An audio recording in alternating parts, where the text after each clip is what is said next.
1950s Science Fiction Podcast, Season 4, Episode 2, Movie Review, The Earth versus the Flying Saucers. Welcome back to another episode of my podcast on 50s sci-fi. Today I will be reviewing the classic movie, The Earth versus Flying Saucers. The film stars Hugh Marlowe and Joan Taylor and was produced by Charles H. Schumer with a screenplay by Kurt Sodermack and directed by Fred F. Sears. The movie was released in Los Angeles on June the 13th, 1956, and it has a runtime of 84 minutes. The plot revolves around a rocket scientist who repels an invasion of aliens who are ready to invade Earth. The movie uses stop-motion effects under the supervision of the legendary Ray Harryhausen to depict flying saucers throughout the movie. The visual effects are impressive and add to the overall feel of the movie.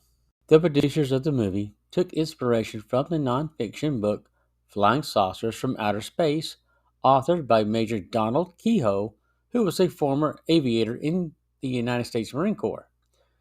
Major Kehoe was a renowned advocate of UFO research and later went on to establish the National Investigations Committee on Aerial Phenomenon, otherwise known as NICAP, a nonprofit organization that approached UFO investigations in a highly professional manner.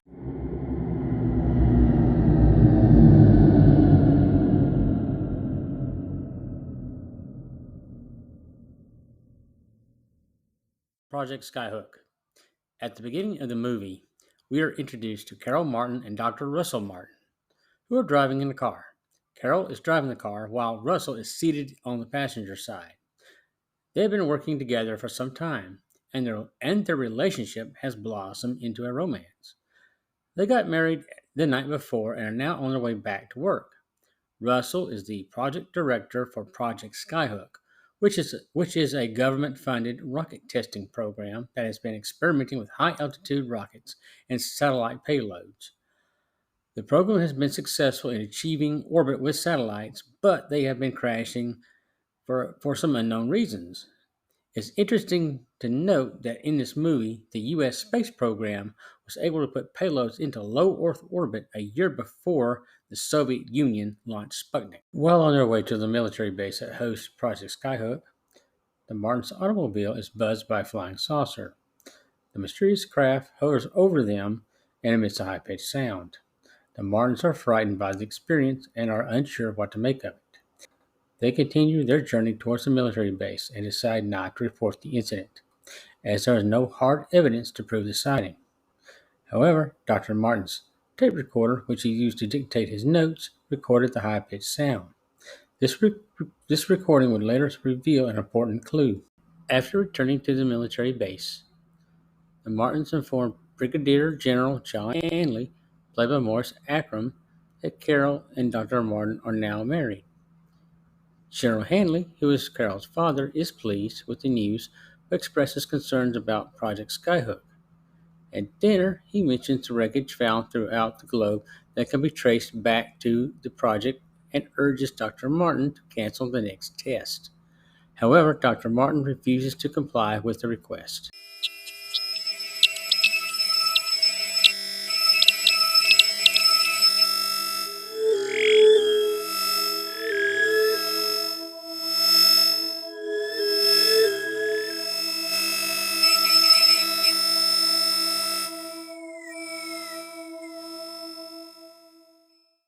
The saucer lands.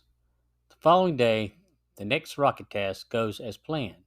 Everything is ready, and the Martins are watching the test from an underground control center. About the same time, a flying saucer buzzes the base where Project Skyhook is hosted. They are first seen at the front gate and witnessed by the soldiers assigned there. Even the base commander sees it this time. A saucer lands near the project control room, and 3 occupants disembark the craft. They are wearing some type of rubber suit with boots and a dome-shaped helmet. Once seen, the military reacts by firing on the craft with rifles and anti-aircraft guns. They hit one of the occupants. It falls to the ground. The other 2 use a heat ray to disintegrate both soldiers and weapons. Then they drag their fellow occupant back into the saucer, which is protected by an invisible force shield. It is when the occupant stepped out of the range of the shield it becomes unprotected. After boarding the saucer, the occupants used their onboard heat ray to destroy the base. As the saucer flew overhead, it started shooting at everything in sight. Unfortunately, the Martins were unaware of the contact with the saucer and couldn't communicate outside the control center due to the phone lines being cut. They watched in horror as the rocket exploded on the launch pad. Some of them tried to leave the control center, while others had already evacuated, but the debris blocked the doorway. They took shelter in the bunker while Dr. Marvin listened to the dictation from his tape recorder. However, the machine was running low on power and slowed down. Suddenly, Dr. Marvin heard a voice from an alien being, asking him to meet at Project Skyhook on a specified day and time. Unfortunately, the was just as the rocket test was going on, and Marvin received the message too late due to the high-pitched nature of the message, which simply sounded like gibberish to him and to others while played at normal speed.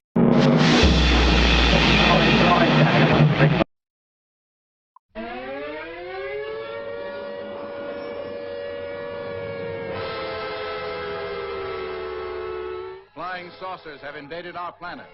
Washington, London, Paris, Moscow are key targets. The whole world is under attack. Can it survive?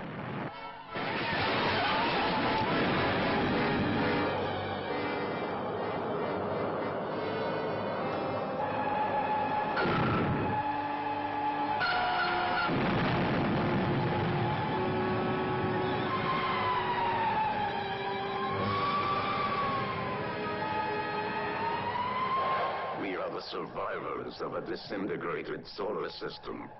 At this moment, the remainder of our fleet is circling your globe. What do you want with me? Arrange for your world leaders to confer with us in the city of Washington. They set up an electronic screen. The artillery doesn't penetrate. Never before has the screen reached such heights of excitement. Breathtaking spectacle. Hair-raising terror. See the saucer men's high-frequency disintegrator. See flying saucers travel thousands of miles in seconds. See great cities leveled by flying saucer monsters. Russ, look. The same kind of thing that's watched us since the beginning of the project.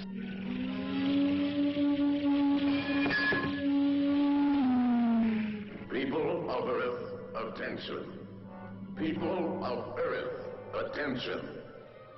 This is a voice speaking to you from thousands of miles beyond your planet. They're coming down to take over. They made that clear to us in the saucer.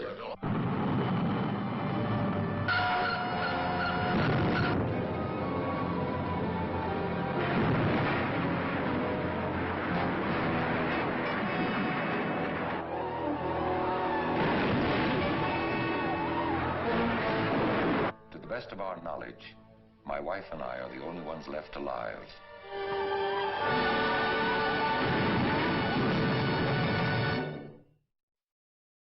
The base is destroyed. After being rescued from the bunker, the Marvins are faced with the devastation of the entire military base. As a result, Project Skyhook was put on hold, and the Marvins were summoned to a conference in Washington, D.C., hosted by top-ranking U.S. military officers. During the conference, Dr. Marvin pleaded with the committee to make another attempt to contact the aliens.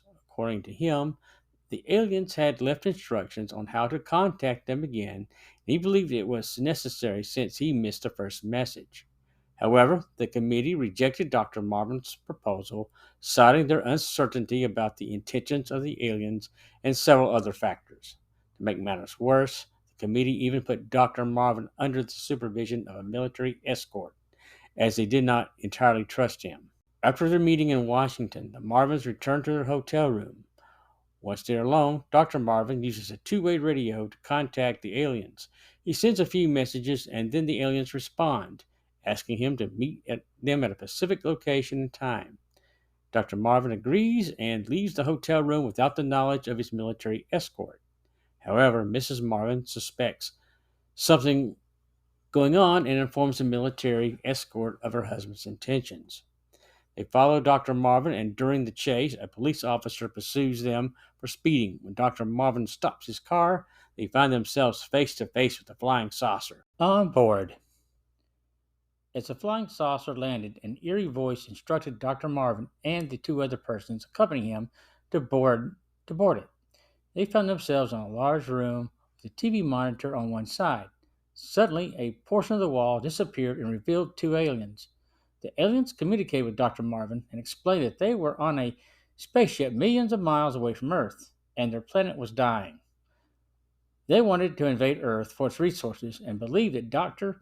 Marvin was a person who could negotiate Earth's surrender. However, Dr. Martin protested their demands and stated it was up to the world leaders who would decide Earth's fate. He explained that it would take time to make arrangements for a meeting of world leaders. In this scene, Major Hewlin, played by Donald Curtis, questions the aliens about their vast knowledge of Earth and its inhabitants.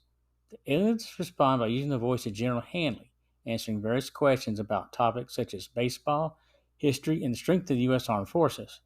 Suddenly, the body of General Hanley appears, and it is revealed that he was captured by the aliens during the attack on Project Skyhook and subjected to a mind-reading treatment.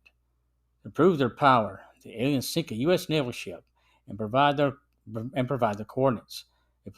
The police officer attempts to shoot the mind control device attached to the ceiling of the ship, but is also subjected to the mind control process, which is visually depicted as a hemisphere of the human brain in a cutaway view. Finally, the aliens allow the Marvins to leave with Major Hewlin.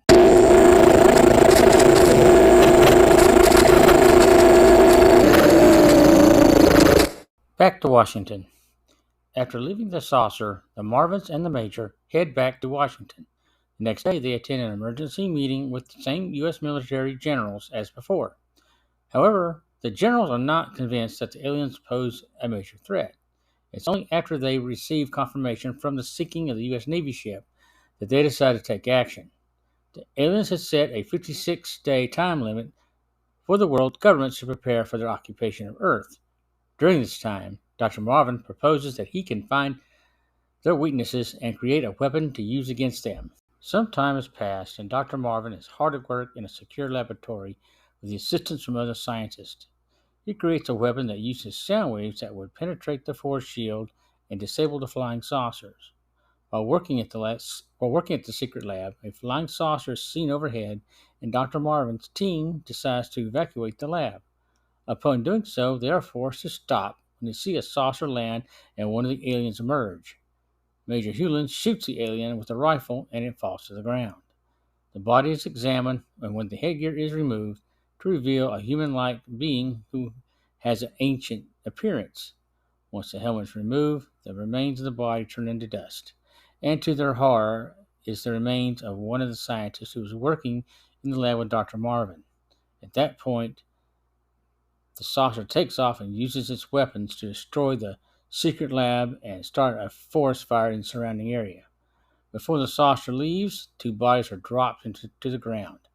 They were the bodies of Dr. Hanley and the motorcycle patrolman. At this point, who are both dead. Continuing to fight. After his lab was destroyed, Dr. Marvin relocated to continue his research on the weapon. He also had other experts analyze the helmet worn by the alien. Upon wearing it himself, Dr. Martin discovered that his sense of hearing and vision had greatly improved.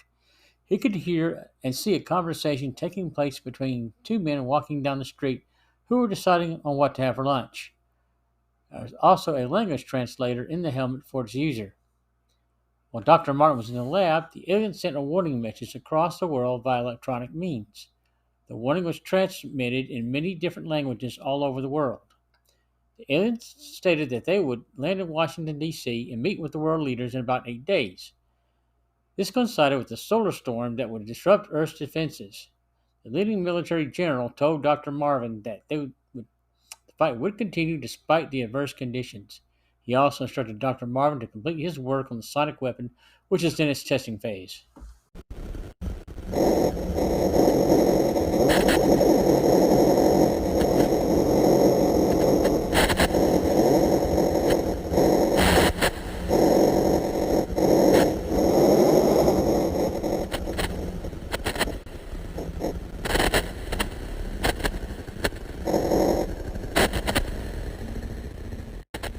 attack.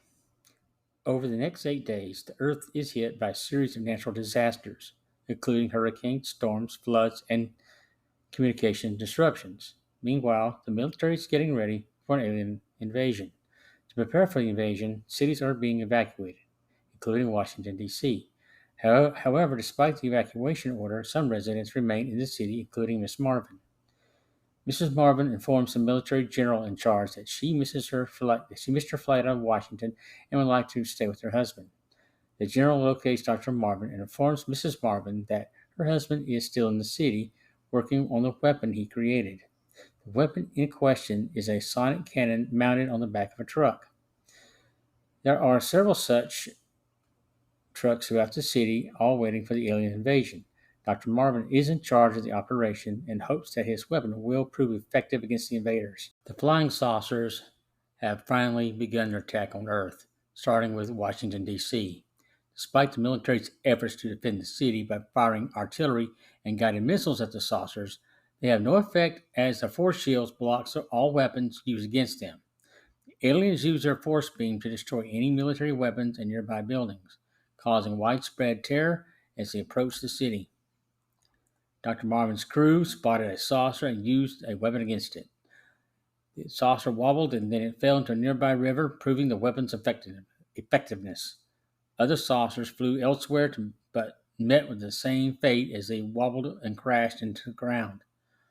One saucer crashed into the Capitol building, one destroyed the Washington Monument, and another crashed into a train station.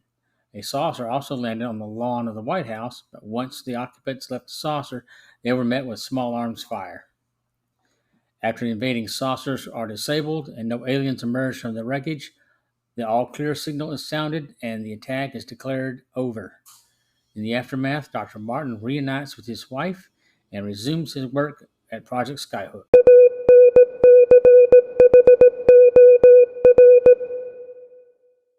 My thoughts. I enjoyed this movie and considered it to be one of my favorites. I first watched it when I was in my early teens, and I was impressed with the story and the strong dialogue used by the male lead actor, Hugh Marlowe. He made you feel like you're listening to a real scientist rather than an actor, which is what I appreciate about 50s sci-fi movies. The hero was more of a thinking man type, relying on his intellect instead of his trigger finger. If he needed muscle, he would call on the police or the military for backup. Nowadays, sci-fi movies tend to have more action heroes than characters who use their brains. The special effects in this movie is what makes it stand out. In addition to a good script, Ray Harryhausen did an exceptional job in creating the flying saucers, which look incredibly realistic. Stop motion work is some of the best work he's ever done, and sequences featuring the saucers have been used in many science fiction documentaries over the years. The movie also makes use of stock footage depicting rocket launches of the V-2 missile, which was captured by the U.S. military during the Second World War. The cutaway view of the brain during the mind probe sequences is particularly dramatic and effective. Finally, the suits worn by the aliens are very scary looking and were designed to instill fear in the audience. There is one more thing I'd like to mention. I believe that Earth versus the Flying Saucers leans more towards an A-grade movie rather than a B picture. It had a well-crafted storyline, an engaging plot, and impressive visual effects. However, I think part of the problem was its slower budget, and the fact that it was shown as part of a double feature, which caused it to be shortened in length. Nonetheless, it still stands the test of time and holds up well by today's standards. Thank you for tuning in today's podcast. I hope you found it informative and enjoyable. This is the last show of the year, but I will be back next year with a new episode discussing the topics of 50 sci-fi. Thanks for listening and stay tuned for more.